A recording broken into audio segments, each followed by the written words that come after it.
नमस्कार दोस्तों, आज की वीडियो में आपका स्वागत है। आज की वीडियो का विषय है राम सेतु में पुल बनाते समय गिलहरी का क्या योगदान था। तो माता सीता का हरण होने के बाद भगवान राम को लंका तक पहुंचने के लिए उनकी वानर सेना जंगल को लंका से जोड़ने के लिए समुद्र के ऊपर पुल बनाने के काम में लग जाती है। पुल बनाने के लिए पत्थर पर भगवान श्री राम का नाम लिखकर पूरी सेना समुद्र में पत्थर डालती है। भगवान राम का नाम लिखे जाने की वजह से पत्थर समुद्र में डूबने के बजाय तैरने लगते हैं। यह सब देखकर सभी वानर काफ़ी खुश होते हैं और तेज़ी से पुल बनाने के लिए पत्थर समुद्र में डालने लगते हैं।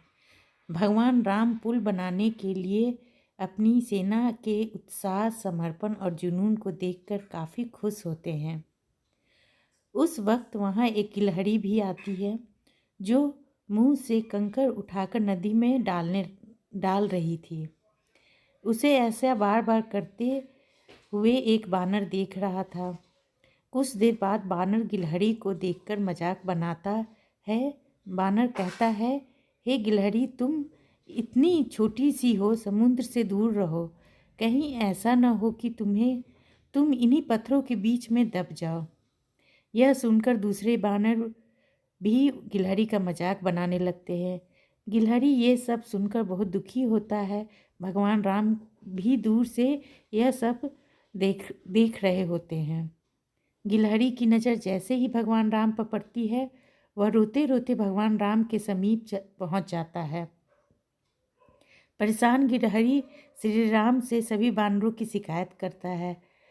तब भगवान राम खड़े होते हैं और बानर सेना को दिखाते हैं कि गिलहरी ने जिन पत्थरों और कंकरों को समुद्र में फेंका था, वे कैसे बड़े पत्थरों को एक दूसरे से जोड़ने का काम कर रहे हैं। भगवान राम कहते हैं, अगर गिलहरी इन कंकरों को नहीं डालते तो तुम्हारे द्वारा फेंके गए सारे पत्थर इधर उधर बिखरे रहे होते।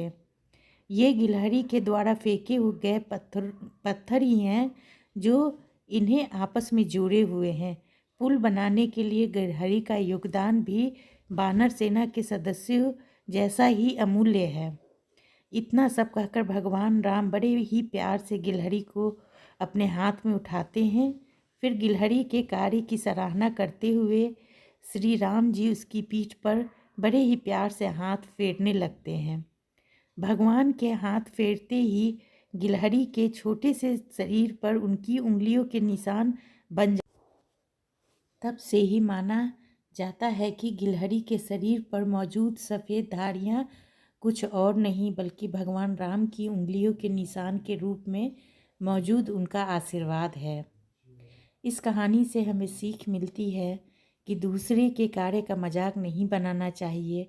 कार्य में किसी भी तरह का योगदान महत्वपूर्ण होता है। साथ ही दूसरों द्वारा मजाक बनाए जाने के बावजूद आपको अपना आत्मविश्वास नहीं खोना चाहिए। और हम इस कहानी के माध्यम से ये भी जानते हैं कि हमारे भगवान राम कैसे थे, छोटे से छोटे जीवों की वो कितना प्यार करते थे। तो प्रेम से बोलिए, ऐसा है हमारा सनातन धर्म। तो प्रेम से बोलिए, जय श्री राम। धन्यवाद, नमस्कार।